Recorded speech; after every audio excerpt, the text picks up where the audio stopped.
Hey, welcome to the podcast, everybody. Thank you for joining me. It is a Saturday morning, and wanted to do a weekend edition. We had quite a volatile day yesterday, and really the volatility has kind of picked up in the last few days, and so we're going to go over a few different things that are really sticking out to me, and just review a couple of things. Well, first of all, we had, of course, the sequestration is official, and the stock market looked to open really down yesterday, and then we got some positive economic news, and immediately within the first 30 minutes the stock market reversed. You can see it here, kind of sold off at the end of the day. On Thursday we gapped down at the open, actually got a little weaker. We went in and started buying some various things, really started here and just averaged in the rest of the day because we felt like a couple of things were developing. And let's take a look at the daily chart first, and then we'll get back into kind of the bigger picture. So this is the S&P daily picture, and we talked about this last week, I think earlier in the week in the podcast, maybe even last weekend, about that these were bottoms and that this would be a likely place for the market to bottom for the first part of the correction. And if it broke through there, then the 50-day moving average, and then we would perhaps look at this support line and then on down to the 200-day moving average. So far, this little area right here has held, and now obviously the bulls are looking for it to break out above that.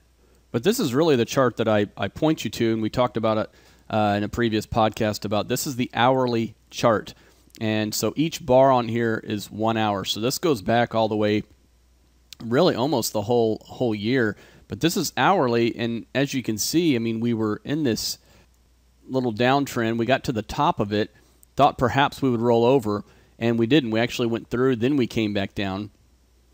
But here's what I'm seeing right now. Again, this is very short-term stuff here, but we call it inverse head and shoulders. This is the left shoulder, this is the head, right shoulder. So what we're looking for is more movement up. That would be a bullish case.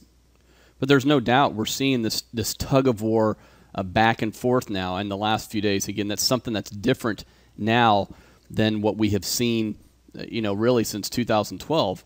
And really what it is that the tug of war, you can see it because we've had these two 90% down days, really intense one-sided selling episodes. Hadn't seen that in quite a while. But then we came back and we had a couple of, they weren't 90% up days, but they were very strong days. I'd say maybe the internals were 80% up these 2 days. And so you can see the buyers trying to impose their will, the sellers saying no, this thing's run too far too fast. And what are we left with? Just a lot of volatility.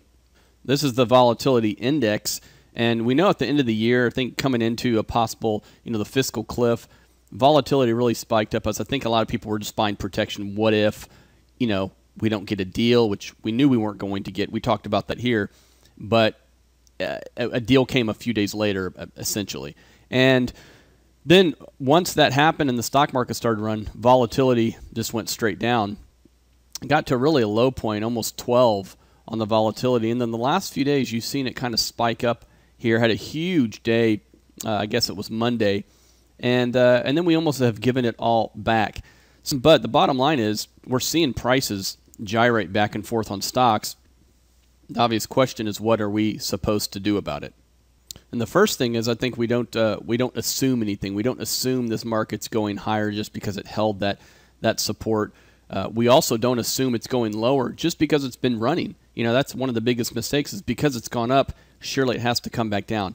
One of the things that's happening right now is the fundamentals have been improving, depending on what you're looking at. They've been improving enough to get the market to go higher.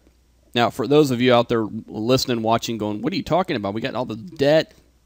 Congress isn't getting along. Again, those are big picture things. Right now, what we're seeing is initial jobless claims. Even though it's not great, it's improving. You're seeing some of the manufacturing data improving. And you're seeing earnings have been improving. I mean, if you go back to 2009, earnings have doubled. Stock market has doubled. Initial jobless claims have come down almost in sync with what the market's done. So those things do matter. And look, we know that despite the Fed's jawboning, They're going to continue to print money. They're going to continue to do quantitative easing. And they've already told us short-term rates are going to stay very, very low, basically zero, until unemployment gets below 6.5%. So we already kind of know the formula.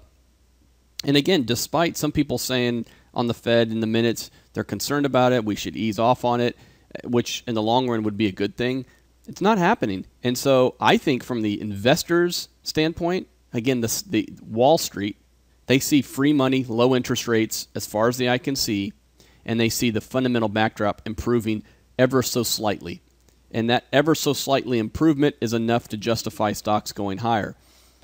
Now, what we always do is we don't try to predict where the market's going based on just those fundamentals. We look at what's happening right now, and what we see right now is that there are no signs of a market rolling over in the medium term, meaning the next few months.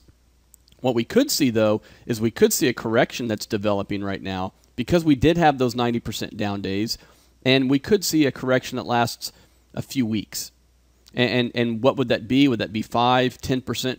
Maybe, but that may not be enough to shake you out of the longer-term picture, which is still bullish from a stock market perspective. So what we try to do is stay focused on some things that, A, aren't as volatile during this time, B, we have a little bit of cash, C, we continue to get income, and D, we try to stay in the best areas of the market. For example, right now, healthcare.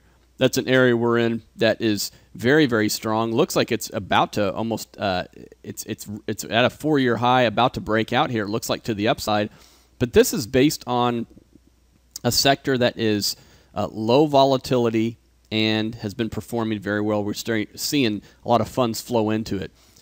Again, you could go the other direction and say, well, I'm going to make a bet on materials or mining stocks, but look what's been happening here lately with some of the metals and the mining stocks. Just getting crushed while the market's been going up. And in fact, longer term, we may be getting to an interesting spot for a buy, but I don't think it's yet. And this is just one ETF, but this may be the first spot of support. But the point is that you want to take a stab at that, that's fine. But what's really been working is staying with what's working. And that's been, healthcare, utilities have been strong lately. Financials have been strong up until this week. REITs have been strong up until this week. A lot of things have been working. Those are the areas to stay focused on. And really, I think the big question here, when you look at things like oil down to $91 a barrel, very good for the consumer that it's coming down. But I think the debate right now on Wall Street is not necessarily the great rotation out of bonds into stocks. I think what the debate is how can commodities be falling if the economy is improving? Now, some would argue, hey, stronger dollar, stronger fundamentals, and falling commodity prices is the best recipe for more stock market gains and a healthy economy. But others would argue there's no way commodities could be falling when things are getting better. And we saw a weaker than expected piece of economic data out of China this week. I think that was some of the weakness we saw in the last couple of days.